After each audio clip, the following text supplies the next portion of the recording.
Associating with Jesus is a dangerous decision.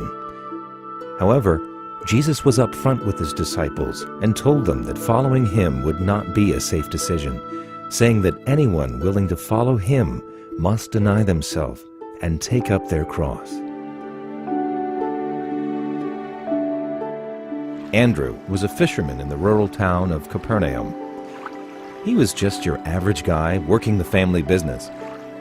He wasn't especially religious, and yet Jesus invited Andrew to follow him. After Christ's death and resurrection, Andrew spread the gospel throughout Russia and Greece, where he was later crucified.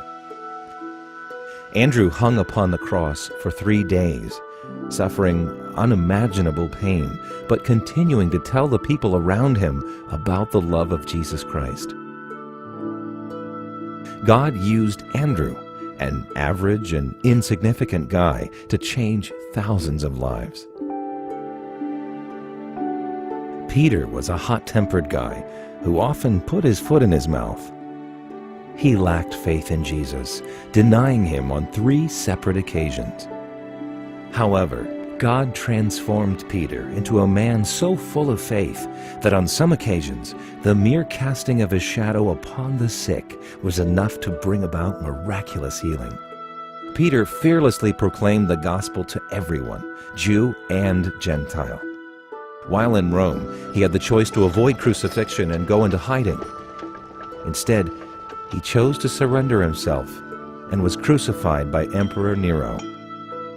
Peter asked to be crucified upside down because he didn't consider himself worthy to be crucified in the same position as his Lord.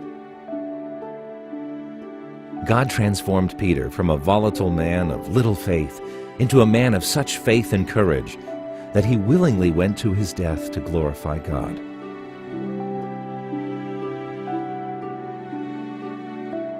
Now Thomas, one of the 12, was not with the disciples when Jesus appeared following his resurrection.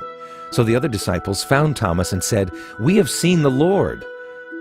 But he said to them, "Unless I see the scars in his hands and put my finger where the nails were, I will not believe it."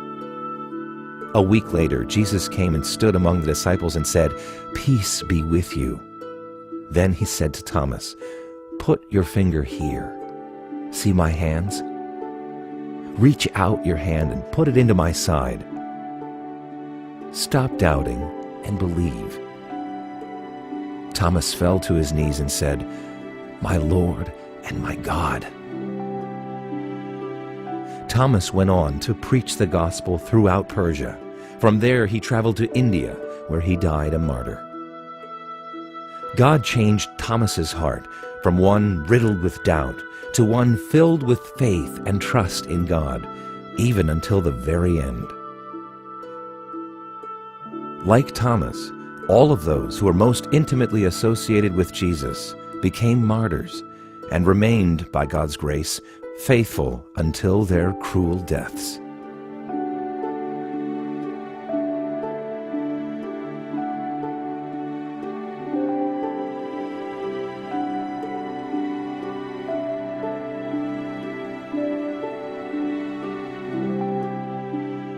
These were 11 ordinary guys, 11 nobodies that chose to follow Jesus. They had some major faults, much like you and I, but they chose to give up their lives to follow Christ and be transformed through him, to tell people about him, and ultimately to die for him.